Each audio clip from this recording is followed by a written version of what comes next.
Merhabalar sevgili izleyenlerim. Bugün sizlerle sadece 3 malzeme ile sütlü irmik tatlısı yapıyoruz. Haydi bu lezzetli tarifin yapım aşamalarına hep birlikte geçelim.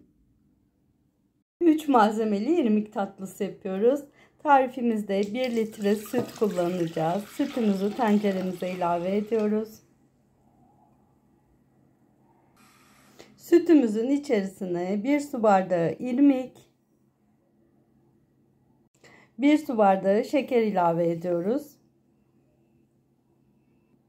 Ve ocağa almadan tatlımızın malzemelerini şöyle bir karıştırıyoruz.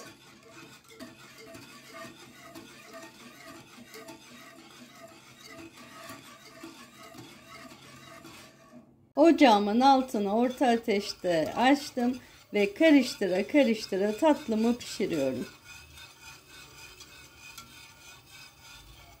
Tatlımız yavaş yavaş kıvam almaya başladı.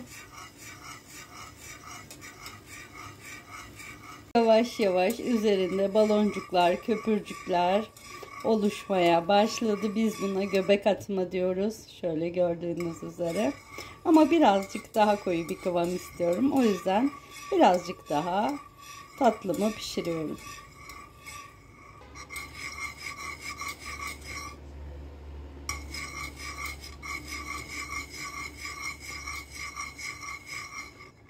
Tatlımın kıvamı yavaş yavaş oldu. Gördüğünüz üzere artık tatlımın altını kapatıyorum.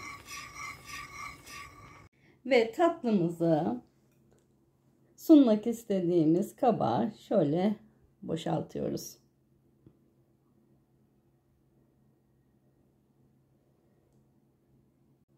Tatlımızı şöyle sağa sola sallayarak düzeltiyoruz. Bir kaşığımı ıslatarak şöyle tatlımın üzerinde düzeltiyorum.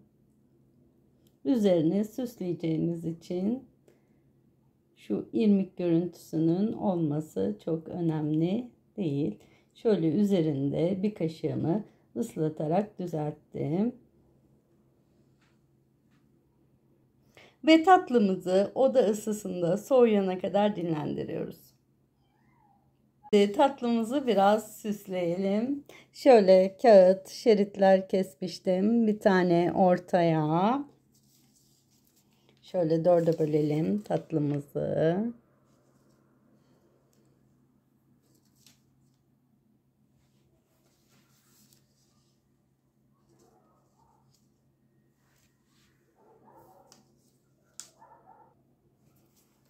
Bir şerit daha koydum.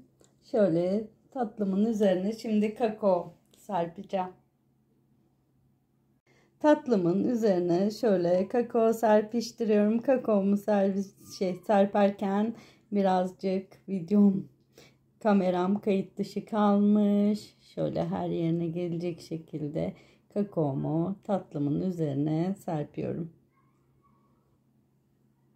Şimdi dikkatlice en üzerine koyduğumu ilk alarak şöyle dökmemeye çalışarak kağıtları tatlımın üzerinden alıyorum.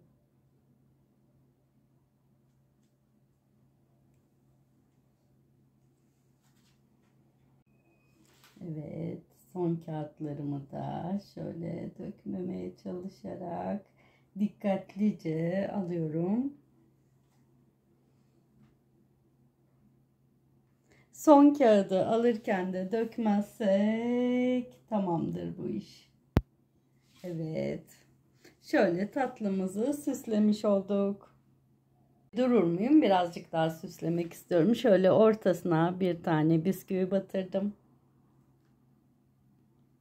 Ve şu aralara da şöyle birkaç tane bisküvi koyacağım. Daha doğrusu her şöyle beyaz boşluğa.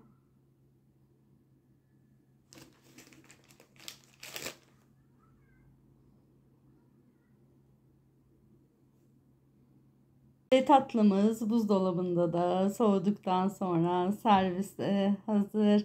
Bir sonraki lezzetli tarifte görüşmek üzere. Sevgiyle kalın, hoşça kalın.